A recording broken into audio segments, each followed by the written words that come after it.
Okay, everyone. I think it's a good time to get started.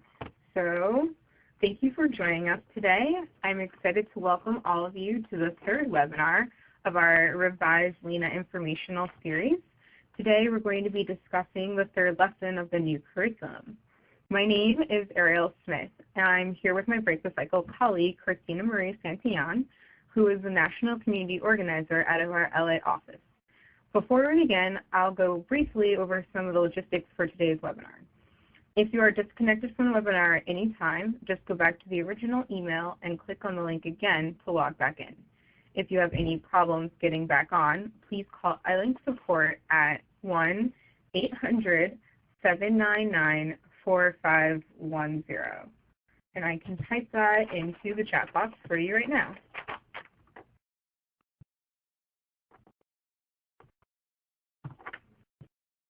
We will be muting everyone on the call. Please use the chat feature for any questions, problems, or comments that you have. You can find the chat box on the lower corner of your screen where I just typed that phone number. If you happen to be only on the audio portion, you can email me at asmith@breakthecycle.org. I've also just put that in the chat box. We will have space for questions throughout the webinar. Please chat your questions. If we can't answer them on this call, we'll reach out to you afterwards. If you run into any technical problems, please send a private chat to me. To do this, click on the gray private tab that's next to the public tab inside the chat box. Double-click on Break the Cycle, and a box will open for you to send me a private message. We will be sending out both the PowerPoint slides and a link to the recording, so don't worry if you happen to miss something. We'll also have a poll at the end of the webinar to gather your feedback. Now, before we begin the substantive portion of this webinar, I want to take a moment to talk about Love is Not Abuse, or LINA for short, and give a brief history of it and an update on what's happening with it now. In 1991, Liz Claiborne Incorporated became the first major corporation in America to take a stand on domestic violence when it launched Women's Work, an anti-abuse public service awareness campaign known by its tagline, Love is Not Abuse. In 2005, Liz Claiborne partnered with Break the Cycle to create a teen dating violence prevention curriculum.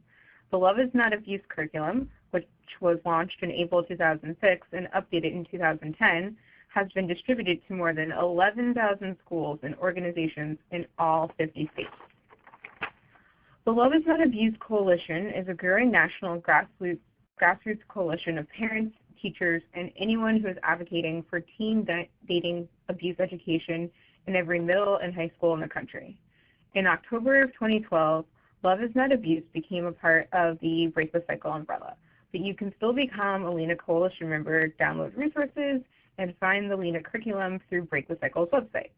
If you have any questions throughout the webinar, please feel free to use chat features to public chat or private chat me or Christina Marie. Does anyone have any questions before we begin? Okay, looks like we're good. So Christina Marie, you can take it over. Thank you, Ariel. Hi, everyone. As Ariel said, my name is Christina Marie. I'm the National Community Organizer for Break the Cycle, and today we're going to go over the last lesson of the Love is Not Abuse High School Edition curriculum. So as soon as I can change the slide. Ariel, do you think that you can help me out? Perfect. And one more. Thank you. Okay, sorry about that. So I know that many of you are familiar with Break the Cycle and may already use the old version of LINA. So I just wanted to make sure we're all on the same page about Break the Cycle and Love is Respect. So Break the Cycle inspires and supports young people to build healthy relationships and create a culture without abuse. Break the Cycle and the National Domestic Violence Hotline launched the new Love is Respect in 2011. With the expert content and resources from Break the Cycle, 24/7 peer advocate assistance from the hotline, and a national leadership voice in our National Youth Advisory Board, by combining all of these, we created the ultimate national resource and online destination for young people to learn how to create healthy relationships.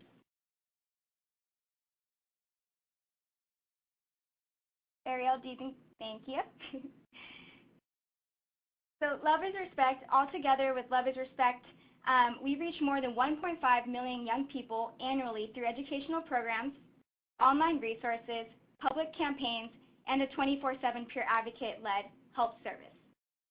So some of our help services include the option for a young person to live chat, text, or call a peer advocate when in crisis, or even if they just need help recognizing if a relationship is unhealthy or abusive.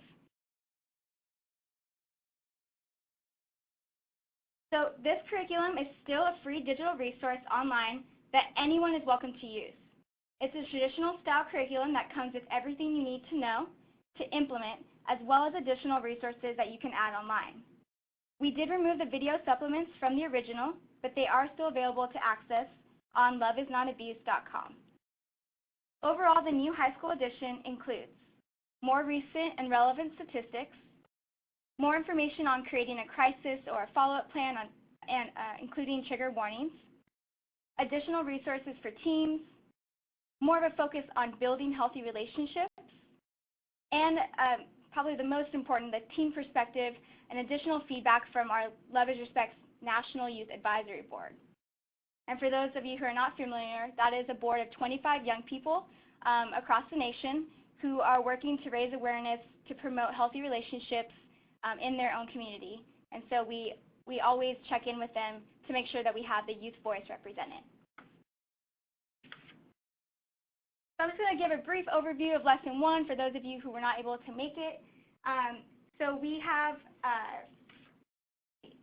the revised curriculum has 3 45-minute lesson plans covering Dating Abuse 101, the Power and Control Wheel, and then Lesson 3 has a focus on digital abuse.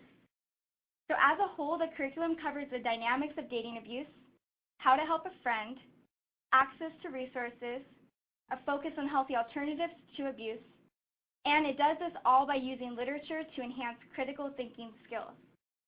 So LINA is flexible, and you can add other literature or expand the conversations and break up each lesson whichever way works best for you as a facilitator.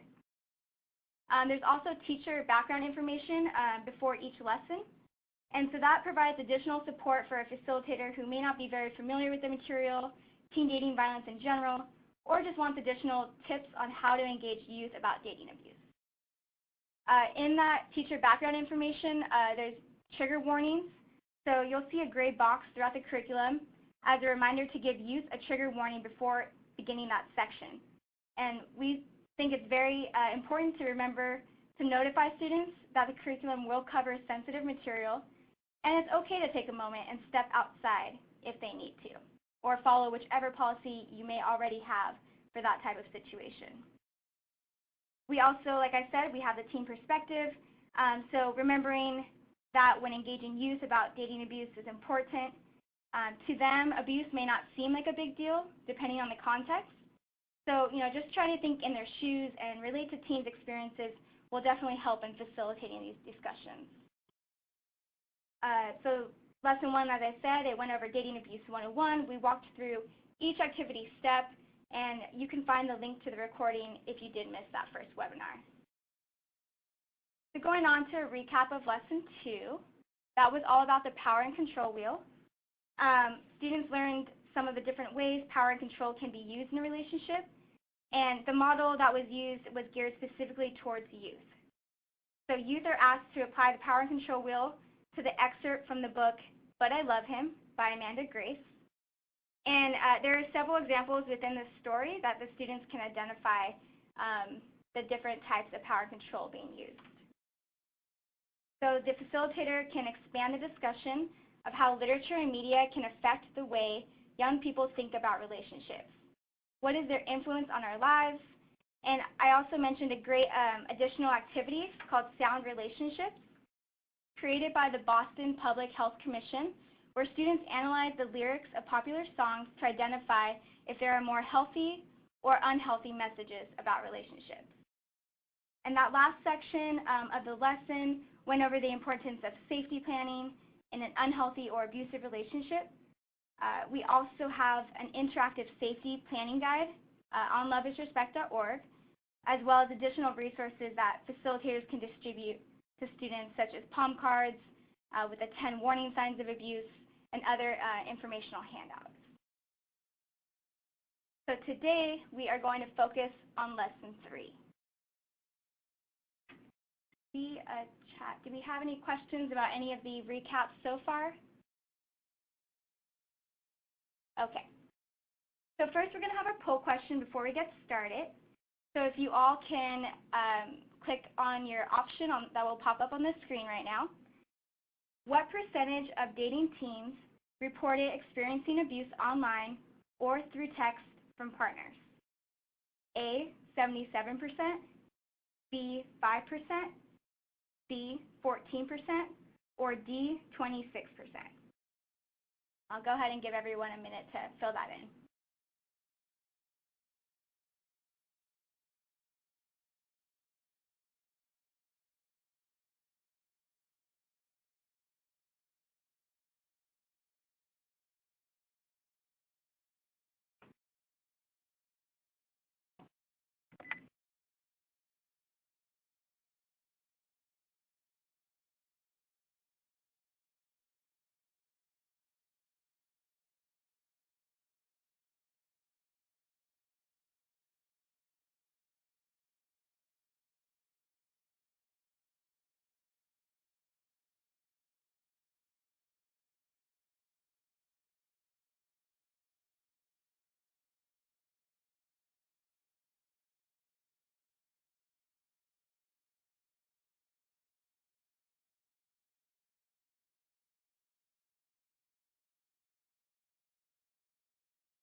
Okay, so in 2011, the National Institute of Justice funded the Urban Institute Justice Policy Center to examine the role of youth technology used in teen dating violence and bullying.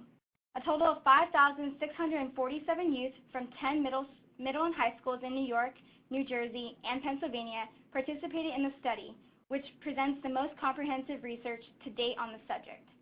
The study's findings showed that more than a quarter, or 26%, of youth in a relationship said they experienced some form of cyber dating abuse, victimization, in the prior year. Youth experienced cyber dating abuse at a rate that was comparable to that of physical dating violence, about half that of psychological dating abuse, and twice that of sexual coercion. So less than 1 out of 10 victims reported seeking help. So despite this overlap between cyber abuse and other forms of violence and abuse or bullying, some youth only experience cyber abuse. So it's important that we distinguish digital abuse or cyber abuse from the other forms. But it does happen. And so this leads to activity step 1, which is meant to create a framework for the digital abuse discussions. So 95% of all teens ages 12 to 17 are now online, and 80% of those online users have social media sites. Many log on daily to their social network pages, and they've become spaces where much of the social activity of teen life is echoed and amplified in both good and bad ways. So some of the digital abuse happens when someone uses digital technology as a weapon to hurt or control someone in a dating situation. Using technology to spy on, harass, or embarrass a partner in social communities can be a powerful abuse tactic. Even though most teens are aware of the problems of cyberbullying, thanks to increased media attention and deadly consequences, they may not connect this kind of behavior to digital dating abuse. So cyberbullying is the use of digital technologies to deliberately harm or harass others. Unlike digital dating abuse, it does not require any particular relationship. Although victims of digital dating abuse may experience some of the same effects of cyberbullying, they also experience consequences that are specific to dating abuse. So it's important not to think of them as one and the same. Victims or survivors of digital dating abuse may be able to take action, however, through cyberbullying laws and/or dating abuse laws. So youth use technology frequently, and it plays an important role in how they interact with other youth and dating partners. So here we have 5 of the most common types of digital dating abuse. The first is public attacks. Public attacks by the person showing abusive behaviors are about the victim. These tend to be posts, emails, or texts designed to embarrass or damage the reputation of the other person and shared with a group or on a public online space. So we often see things like, Sarah is such a slut, Andre is a wimp, or other, degrading terms. This Twitter post we have here is another example of a public attack. So let's say everyone in the school knows about this couple, and using the popular hashtag, my girlfriend or my boyfriend is not allowed to, and then posting this kind of tweet can hurt her boyfriend's feelings, especially if she tags his name in it at the end, which is very common. So this can cause humiliation as well as damage the reputation of her boyfriend. Within seconds, everyone they both know will see this tweet, and it spreads much faster than traditional in-person rumors. So this is something that we see very commonly, and you have an example right there. Another way is through direct attacks, which are by the person showing abusive behaviors and are against the victim. This might include name-calling, harassment, destruction of digital property, threats regarding friends or family, posting things on their partner's page like, you are stupid, or if you refuse to listen to me, you will be sorry. So here on the right, we see an example of constant texting, where the abusive partner excessively texts his partner or her partner, and then threatening his girlfriend to never do that again. So this kind of communication is more like reporting than a normal conversation, and we can see how it makes the girlfriend feel in this example when she says, it's like he stalks me with his texts. And we know that now many teens may text, 100 times more than you or I, so it's not necessarily about the number of texts received, but it's more about the number of unwanted texts, where it's that one-sided conversation like this one. So in the classroom, we ask teens about how many times they text a day and what they're okay with, and then what is their personal limit of how often they like to text. So it's more about, we focus more on the personal, healthy boundaries than a standard number that to go by. Any questions about public attacks or direct attacks? We're going to continue on to the other 3.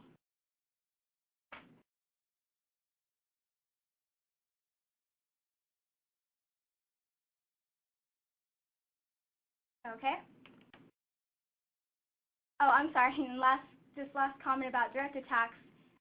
There was a study done by Liz Claiborne in 2007 where 17% of teens were afraid not to respond to a call, an email, instant message, or a text because of what their partner might do.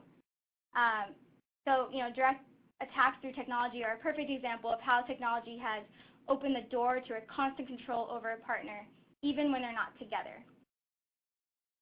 So then, on to privacy invasion, which is when the person showing abusive behavior spies on the victim or monitors their communication or activities. And this may be done without the other person's permission, or the person showing abusive behaviors may manipulate them into giving permission. So people who abuse may activate GPS devices, review call logs, use keystroke loggers, place spyware technology to report activities, hack webcams, or demand that webcams be left on. On the left here, we see a meme, which is a picture with a quote attached that is a popular way teens share jokes and talk about social issues. And this particular meme shows a picture of a young girl who one of the teens referred to as a creeper, quote unquote, with a quote that reads, "It took 15 minutes to get home. Google Maps says it only takes 12. Who is she?" Now, the fact that this meme is even being shared or thought of as funny goes to show that this does happen, or that teens are aware of this maybe happening to someone else, like a friend, where an abusive person can misuse technology to track down their partner's every move and generate false accusations. In my experience, most teens find this behavior pretty extreme. However, I think using social media and things like memes are important tools to talk about digital abuse and the potential of controlling behavior. We also have posed attacks, which are when the person showing abusive behaviors uses the anonymity offered by digital technologies to steal someone's ID or pose as someone else, even the victim in some situations. So hacking into social media accounts and posting hurtful statuses is a very common thing we see among teens. The person showing abusive behaviors may try to play it off as a joke and minimize the behavior. On the right, we see a screenshot of the app called Spoof Card, which allows someone to prank call someone else and change the number that shows up on the caller ID. They can also change their voice to a female or a male and record the conversation without the person knowing. So this app is intended to be for practical jokes, but we know all too well that an abusive partner can use this as another way to keep tabs or check in with their partner in disguise. I remember I found out about this app. My little brother once called me using something similar, and the caller ID said it was my boyfriend, but then when I answered, there was a female voice talking, and then he came out of his room laughing and saying that it was him, my little brother. And I was just amazed at the technology and the way that this, thinking how this could potentially be used for manipulation. So there's a lot of different apps out there that are similar to Spoof Card. It's not the only one, but it's just another example of, a posed attack. And definitely it can be used maliciously by someone with bad intentions. Last, we have abuse through others, where the person showing abusive behaviors manipulates others to commit direct attacks, public attacks, privacy invasions, or posed attacks designed to hurt the victim. And this is similar to in-person dating abuse, where the person showing abusive behaviors gets their friends to monitor or intimidate the victim.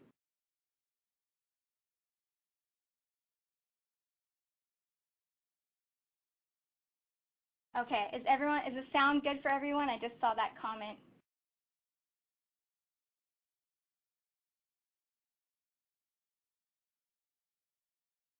Okay, we're going to continue on to the next slide.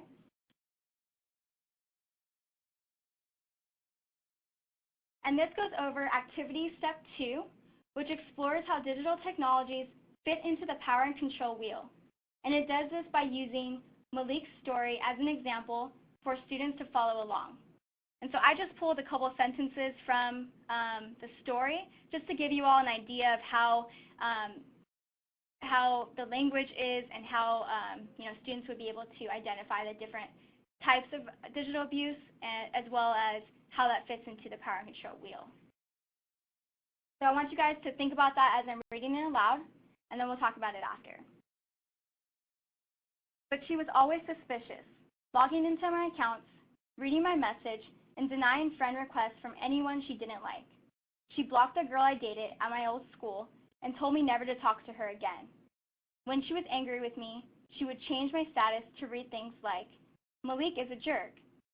Anytime we weren't together, she'd text me constantly, asking where I was and who I was talking to. If I didn't answer right away, she'd accuse me of cheating on her. And so in this expert, we see how Maya is showing abusive behaviors through technology.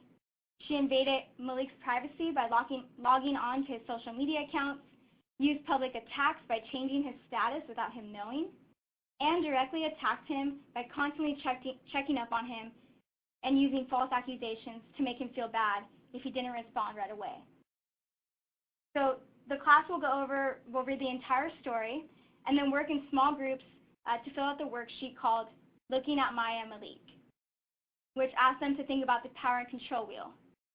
And so there are many examples that are also provided on the teacher's copy of how Maya misuses technology to maintain power and control over Malik. This story also gets students thinking about gender stereotypes and sets a good example for how girls can also show abusive behaviors even if they don't do it physically. and it's just as serious as any other type of abuse. And I know that's something that is a challenge when we're talking to young people in the classroom. If it's a guy being abusive, then it's very serious, but if it's a female being abusive, then it's funny. And so this is a good way. I think this story has a lot of good examples to show that it's just as serious of an issue, and it can affect someone in the same way. So we're going to move on to our second poll question. So what percent of online teens report sharing one of their passwords with a friend, boyfriend, or a girlfriend? We have 90%, 30%, 50%, and 10%.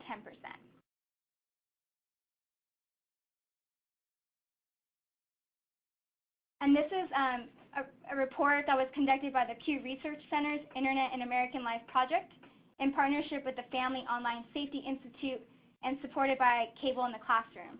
And the data was pulled from a 3-part multimodal study that included interviews with experts, 7 focus groups with middle and high school students, and a nationally representative random digit-dialed survey of 799 teens and parents from April 19th through July 14th, 2011.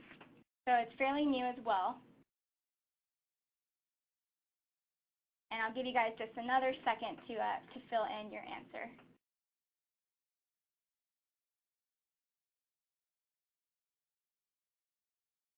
Okay, and the answer is 30%.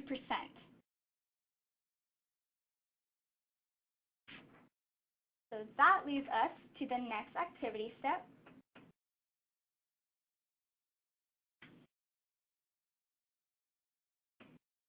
And activity step 3 explores the trend of password sharing as a way teens sometimes show intimacy and trust in a relationship. So when I talk about password sharing in the classroom, I often hear from teens that it's more of a test to see if they can trust their partner. One girl told me, well, if he shares his password to his phone, I know has nothing to hide. So this is when the conversation about, is jealousy a sign of love comes up. And if young people believe that, yes, jealousy is a sign of love, then, that leads jealous behaviors to being accepted as normal. And so usually it's about 50-50, and those who do believe jealousy is a sign of love will say that jealousy is a sign of caring. But then we talk through it and we talk about, what does caring really mean? Thinking about the other person, or is it really thinking about, your own insecurities and lack of trust, really, that leads to those jealous emotions? And, we all feel jealous from time to time, but the idea that, jealousy leading to controlling behaviors is never okay, even if we have those jealous feelings inside. So we need to have the conversation with teens about how it is perfectly okay and healthy to say no to a partner's request to share their passwords. And by creating this dialogue with teens, they'll know what their healthy boundaries are. And some teens really don't care if they share their passwords, while others only do it because they feel like they have to. So we want teens to think about what works for them and what respects their own boundaries.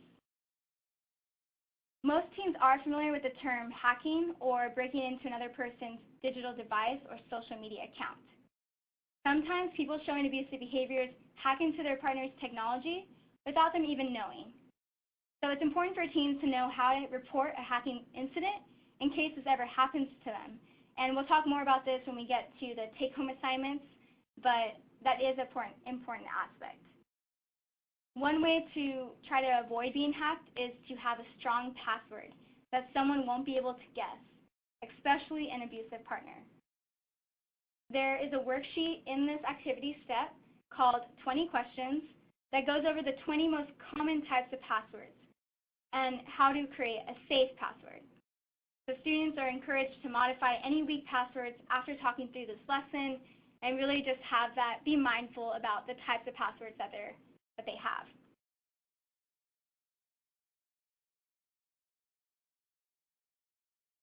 So the next activity step explores the trend of sexting as a way teens sometimes show intimacy and trust in a relationship as well. Sexting means nude, semi-nude, or provocative pictures or videos between partners via cell phone. So it's an increasingly common form of sexual communication for both teens and adults. And in fact, 20% of teens report that they have sent or posted nude or semi-nude photos or videos of themselves, and nearly 1/3 of teens say that the image they sent was forwarded to someone they did not want to see it. A 2008 report from the National Campaign to Prevent Teen and Unplanned Pregnancy revealed that 48% of teens have received a sexually suggestive message via text, email, or instant message. 39% have sent sexually suggestive emails or texts themselves, and 44% of teens say it is common for sexually suggestive text messages to be shared with people other than the intended recipient. We know this happens quite often. So why do they share the photos? Though it's also another way that they show that they trust each other. You know, if you love me, you'll send this photo. It's just between us. And it's a very common way to just show that intimacy and trust in the relationship.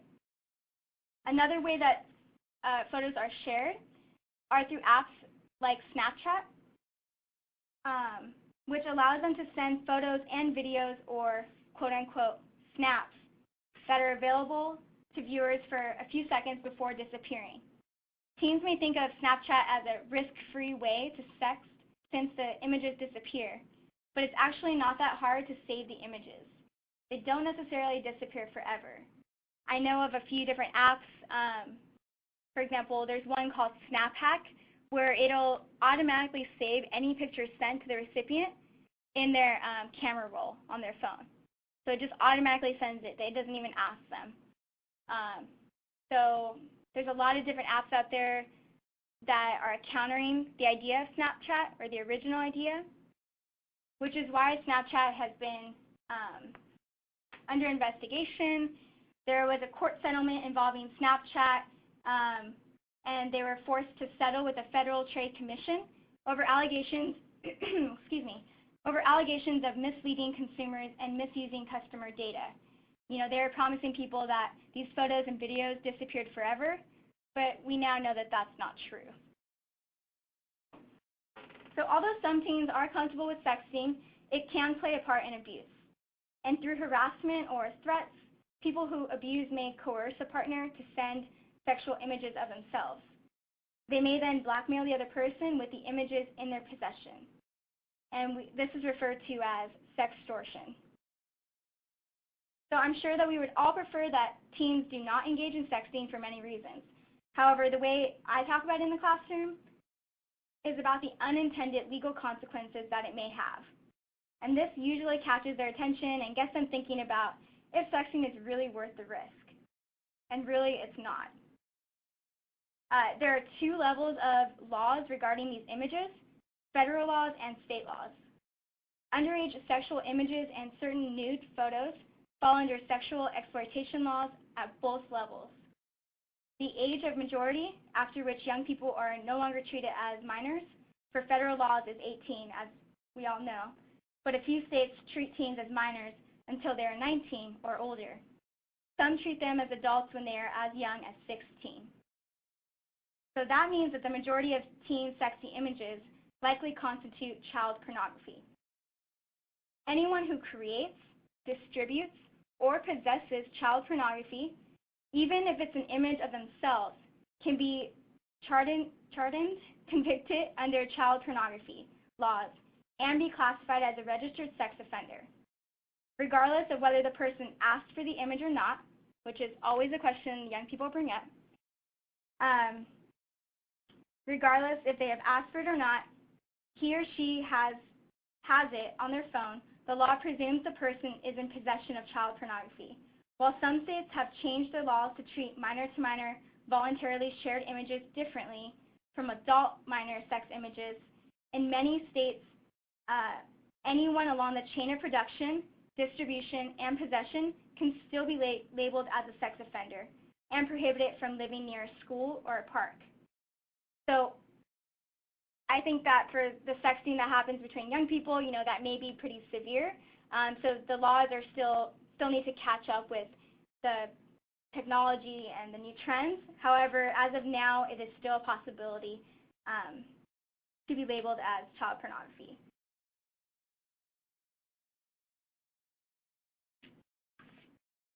Okay, so that pretty much gets their attention, and I see a lot of people going into their pictures, going on their phones, and they're really thinking about the pictures that they have on there. Pretty scary. So activities, so the last activity, step 5, is meant to conclude the lesson, to wrap up, review anything that you've gone over that day, or if you've broken up the lesson into multiple days, just to kind of review. And then there's a Tech Tips for Parents handout that we worked with the National Youth Advisory Board to create. And it's basically just a way for teens to start the conversation with their parents about the use of technology, not only the potential of digital dating abuse, but also, the positive aspects of technology and how, it helps their communication with their friends. And, let's take a selfie together, as you see in this picture. So there are a lot of benefits to technology as well, as we know. But this handout's meant to really just kind of start that conversation. And then, they can maybe have, talk about the different type apps they have on their phone, and just get their parents familiar with the type of technology that they're using.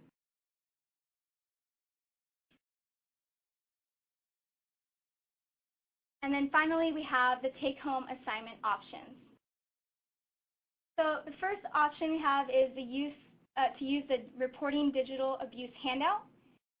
And this is meant to research how reporting digital abuse on one digital device or social network can be done. So for example, Instagram, the protocol for reporting abuse is different than for Facebook or something like that. So just an activity to get them familiar with where they would go if they wanted to report something, what steps they would take, and how that process would happen. So the second option is to send students to Talk It Out, the Talk It Out forum, which is on that'snotcool.com. So the forum basically has different scenarios regarding digital dating abuse, and so they have an opportunity to provide feedback to three individuals' experiences of digital abuse, maybe directing that person where to go for help, or maybe giving them different options that they might want to take as far as experiencing abuse. And the third option is to use the Reaching Out to a Friend Who is Being Abusive handout. And this is where they would work together to create a safety plan for, oh, I'm sorry, that's the wrong option right there. They would actually tell students to share the But I Love Him excerpt with a close friend, and they would go over the safety plan with Anne. That is not the correct option. I apologize. There are only 2 options in this lesson plan, and this is still from lesson 2. But in lesson 2, they do go over safety planning, and so that's why they're doing that activity together. Sorry about that. So these activities can be used as take-home assignments, or they can be done if you have more time with the entire group.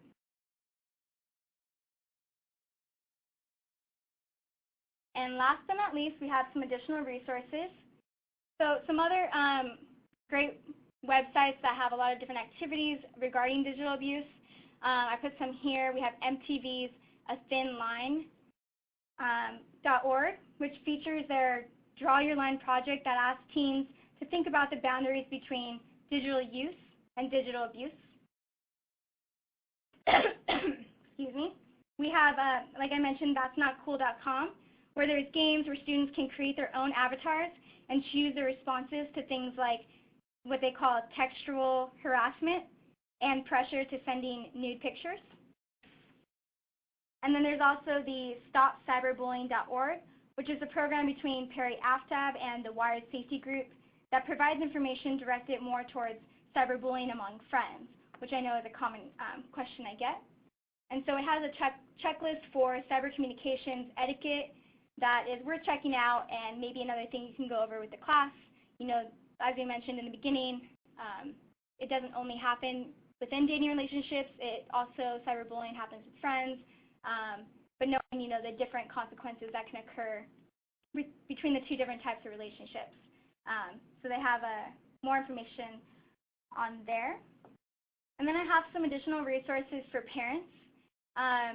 Parents can text parent info to the number 22522.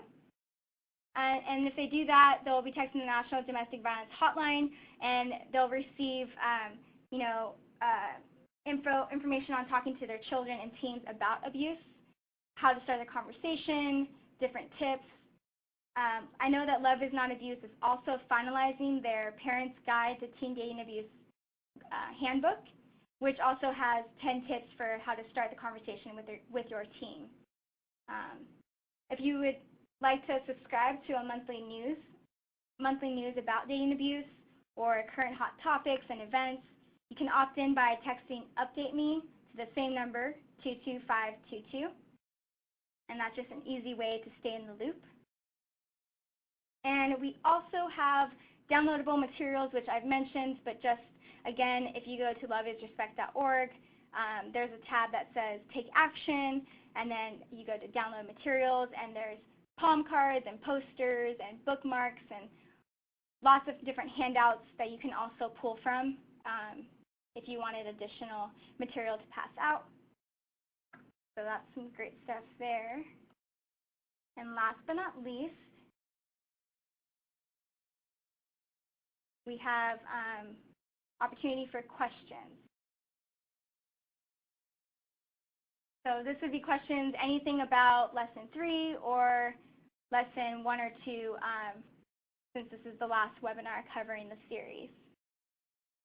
So if you have a question, you can go ahead and put it in the chat, public chat feature.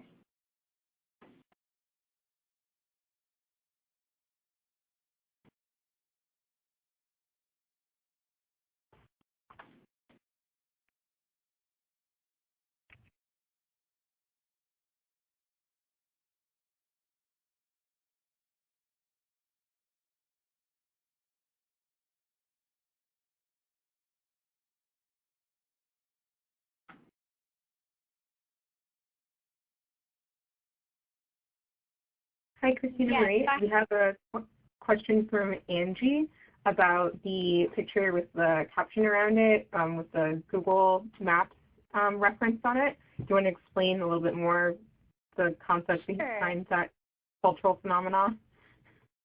Sure, no problem. So it's called, I'm going to type it on here in the chat feature for everyone. It's called a meme. Not sure where that term comes from, but I know that that is the term used for the pictures with a quote on top of it like you saw on that slide. And like I mentioned before, that's just a very common way that teens share jokes and talk about social issues. You'll see a lot of different topics covered by memes. I think they even have meme generator apps, things like that. So it's pretty popular. You can Google it. I'm sure you'll find much more information about it.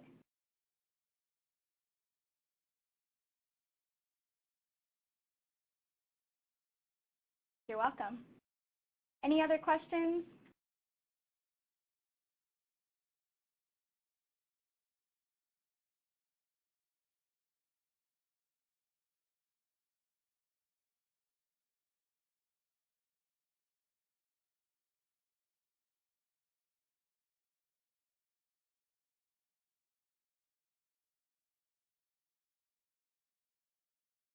Okay, so I have if you have more questions after this webinar, you can always contact me or Ariel. As mentioned before, here's my contact information, csantian@breakthecycle.org. And again, we have the different help services through Love is Respect, where a young teen can text live chat or call the hotline for more information or if they need help regarding dating abuse. So thank you so much for your time, and I hope that you all enjoy the revised curriculum.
All conference hosts have hung up. This conference is over. Thank you.